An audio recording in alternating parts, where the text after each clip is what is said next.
नमस्ते स्टूडेंट्स, हम second year जो हमारा सब्जेक्ट है पॉलिटिकल साइंस, उसमें जान रहे हैं कि जो पाठ्यक्रम का जो निर्धारण किया जाता है उस निर्धारण के लिए कौन कौन से स्टेप्स को फॉलो करके हम एक आदर्श पाठ्यक्रम का निर्धारण कर सकते हैं। उसके अंतर्गत हमने लक्ष्य और उद्देश्य जान लिए, अधिगम अनुभव का चयन जान लिया। आज की कक्षा में हम जानेंगे कि विषय वस्तु का चयन किस तरीके से किया जाता है।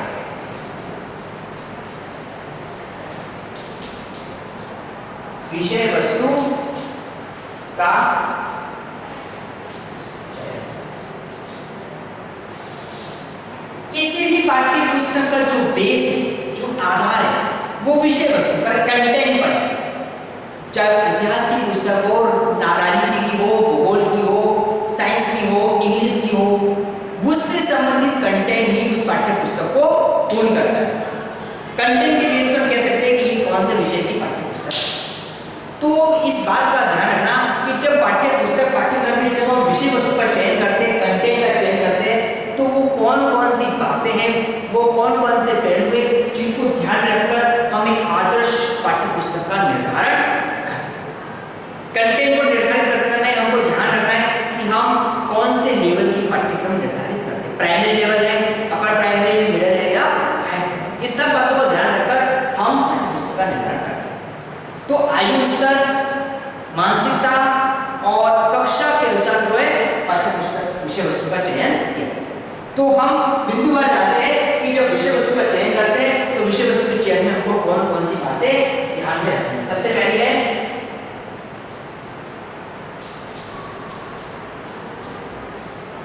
छात्रों की योग्यता एवं योग्यता और स्तर, इन दो बातों की बात करें। जब योग्यता और स्तर की बात कर रहे हैं तो हमको पता है कि अगर हम जैसे मान लीजिए एक सामाजिक विज्ञान की पाठ्य पुस्तक है, सामाजिक अध्ययन, तो सामाजिक विज्ञान की पाठ्य पुस्तक जब हम बच्चों को 6 से 8 कक्षा में पढ़ा रहे हैं तो उस पाठ्य पुस्तक में जो बेसिक कंटेंट, जो सामान्य अधिकार करते हुए आ जाते हैं, राष्ट्रपति प्रधानमंत्री आते हैं, जो बेसिक नॉलेज है। फिर इतिहास में अंग्रेज, मुगल, जो सामान्य कंटेंट, भूगोल के अंतर्गत हम लेने जाएंगे तो जो सामान्य जो ज्योग्राफिकल जो नॉलेज होता है, भौगोलिक स्थिति वो बताएंगे, अर्थव्यवस्था सामान्य। तो सामान्य ज्ञान को लेकर एक आदर्श पाठ्य पुस्तक सामान्य विज्ञान की निर्मित की जाती है। उसके अंदर जो कंटेंट है, जो विषय वस्तु है, वो बहुत ही सरल और सहज है, जो बच्चों को समझ में आता है। प्लस योग्यता और स्तर का ध्यान रखा जाता है कि बच्चा कौन सी लेवल का है। जैसे ही हमको पता है कि बच्चा 8वीं पास करने में जब 9वीं में आता है तो कंटेंट थोड़ा हाई हो जाता है, विषय वस्तु थोड़ी कठिन हो जाती है, और 11th 12th में आता है तो विषय वस्तु विस्तृत हो जाती है और अपना अपना एक अलग सेपरेट पाठ्य पुस्तक में निर्धारित हो जाती है। तो जैसे जैसे बच्चे की आयु बढ़ती है, बच्चे का स्तर बढ़ता है, विषय वस्तु में जटिलता आती है। तो पाठ्य पुस्तक निर्धारित करते समय इस बात का ध्यान रखना है कि विषय वस्तु को हम सरल से शुरुआत करें और उसको जटिलता की ओर ले जाएं। यानी मतलब सामान्य से हमको विशिष्टता की ओर पाठ्य पुस्तक का निर्धारण करना। अगला जो है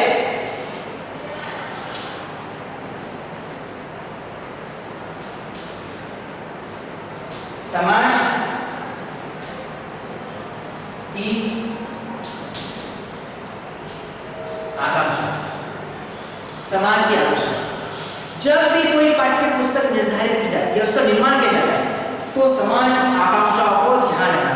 हर समाज की मान्यताएं, प्रथाएं होती है, उसके साथ कोई छेड़छाड़ नहीं करनी, पहली बात। दूसरी बात, एक नवीन सोच का निर्धारण करना जो कि समाज यानी कि हमारा परिवेश है, उसके अंदर नवीनता ला सके, उसमें बदलाव ला सके, और समय और परिस्थितियां जो बदल रही है उसके अनुसार समाज हो सके। समाज में नयापन, नवाचार लाना, इस बात का ध्यान पाठ्य पुस्तक में होना चाहिए। प्लस समाज की कुछ रूढ़िवादी विचारधारा या प्रथाएं होती है जो समय के हिसाब से सही नहीं है, तो उसमें परिवर्तन आ सके। कहने का मतलब समाज में एक सोच का निर्माण करना। सोच कहां से निर्मित होगी? विद्यालय से। विद्यालय में पाठ्य पुस्तक से। जब बच्चा पढ़ेगा, समझेगा, तो भविष्य निर्धारित हो रहा है विद्यालय के अंदर, और वही भविष्य समाज के अंतर्गत जो सही और वास्तविक मूल्य है उस वास्तविक मूल्यों का निर्माण कर सकता है। तो समाज की आकांक्षाओं का ध्यान रखना। तीसरा है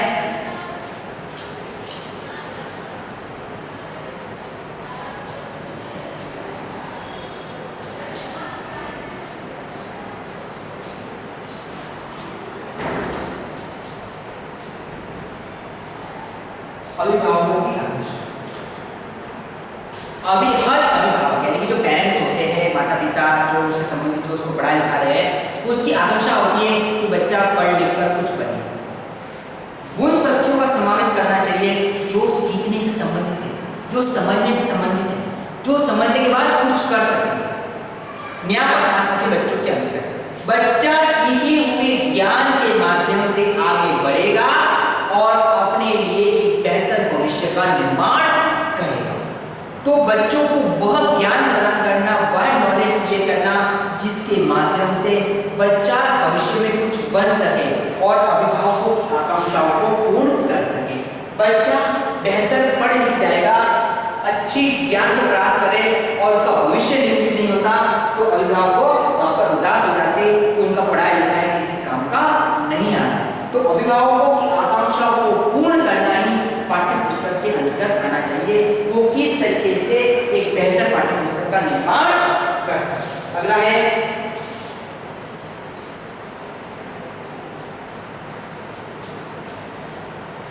राष्ट्रीय आवश्यकता। राष्ट्रीय प्रत्येक राष्ट्र की अपनी एक आवश्यकता होती है। क्या? अपनी आवश्यकता में राष्ट्र में एकता हो, फिर भाईचारा हो, साथ ही साथ लोगों को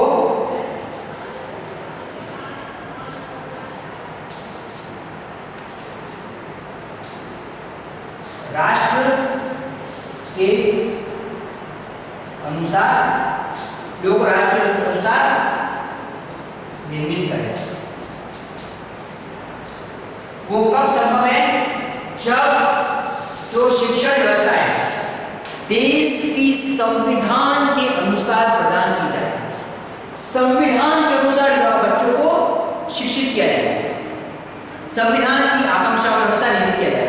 संविधान की आकांक्षा में यही आता है कि राष्ट्र के विकास में अपना योगदान देना, एक बेहतर नागरिक का निर्माण करना, एकता का भाव होना, राष्ट्र की जो धरोहर है उसका संरक्षण करना, राष्ट्र के विकास में अपना योगदान देना, प्रत्यक्ष रूप से नहीं अप्रत्यक्ष रूप से भी दे सकते हैं। तो इस तरह से एक बेहतर राष्ट्र के निर्माण में एक बालक भविष्य में अपना किस तरह से योगदान देगा, उन सब बातों को ध्यान में रखते हुए पाठ्य पुस्तक का निर्माण होना चाहिए।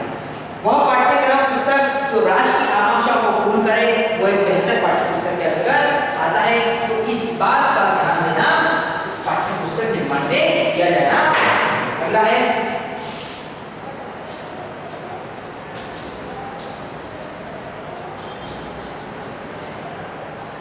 सांस्कृतिक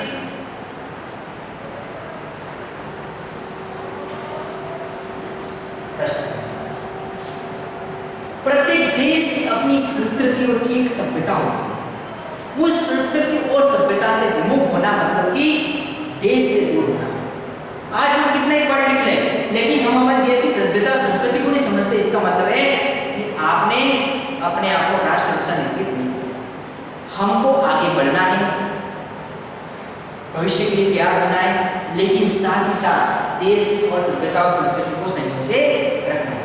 आज हम समय परिस्थिति के अनुसार काफी बदलाव आए, चेंजेस आए, हम पढ़ते हैं, समझते हैं, लेकिन कहीं ना कहीं देश में क्या हो चुका है, देश की सभ्यता संस्कृति कैसी थी, देश कैसे उत्थान प्रगति को रहा है, इन सब का भी आप अध्ययन कर सकते हैं।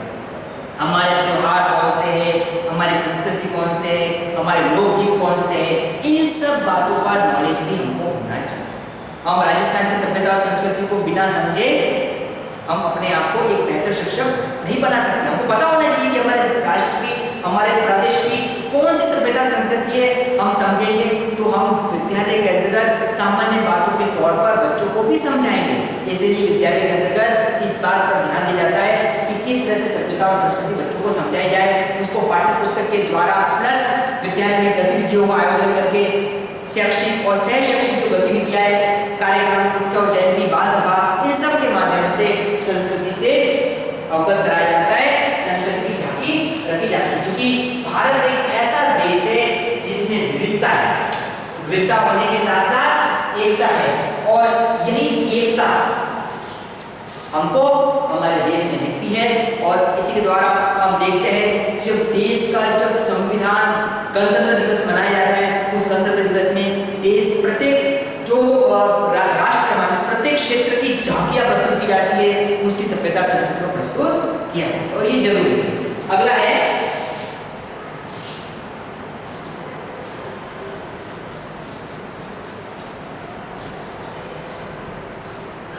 सामाजिक सोच। सामाजिक सोच समाज की जो आकांक्षाएं होती है, जो महत्वाकांक्षाएं होती है, समाज की जो सोच है, उस सोच को पाठ्य पुस्तक में निर्मित करना जरूरी है। समाज क्या चाहता है, समाज यानी परिवेश, हमारी परिस्थितियां वो क्या चाहती है, वो अपने किस तरह से बदलाव जाती है। कई बार ऐसा होता है पाठ्य पुस्तक में ऐसा कंटेंट आ जाता है जो समाज विरोधी है, तो समाज उसका विरोध करता है, उसमें थोड़ा सा उसके अंतर्गत थोड़ा सा बवाल हो जाता है। तो इस तरह से समाज का ध्यान रखना, समाज की सोच को ध्यान रखना जरूरी है, क्योंकि कई बार हम ऐसा कंटेंट अंदर शामिल करते हैं जो बच्चों के लिए जरूरी है और समाज उसको एक एक्सेप्ट करता है, उसको मान्यता देता है। तो इस तरह से सामाजिक सोच को उसमें शामिल करना चाहिए। अगला है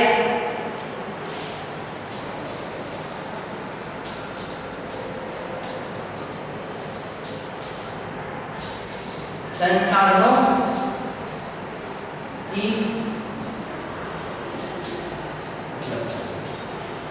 जब पाठ्य पुस्तक का निर्धारण किया जाता है तो उससे संबंधित जो भी संसाधन है, उन संसाधनों की प्रचुरता होनी चाहिए।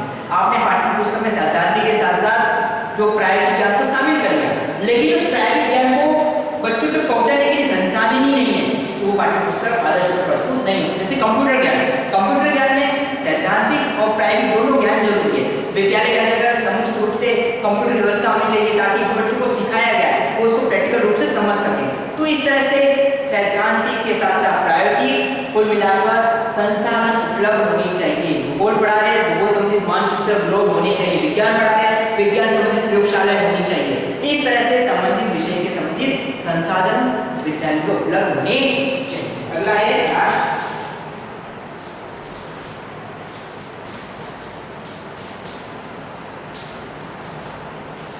दार्शनिक विचारधारा। विचारधारा जो होती है वो दार्शनिक होनी चाहिए। दार्शनिक यानी कि आदर्शवादी विचारधारा, बच्चों के अंदर नैतिकता लाना, आचरण लाना, एक अच्छी गुणों का निर्माण करना, जिससे बच्चों की सोच सही होगी और बच्चे एक बेहतर नागरिक के रूप में अपने आप को विकसित कर सकेंगे। तो आज का आपका गृह कार्य है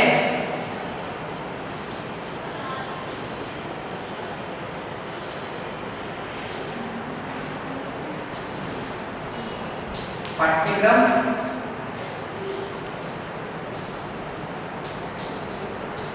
निर्माण के सोपान के अंतर्गत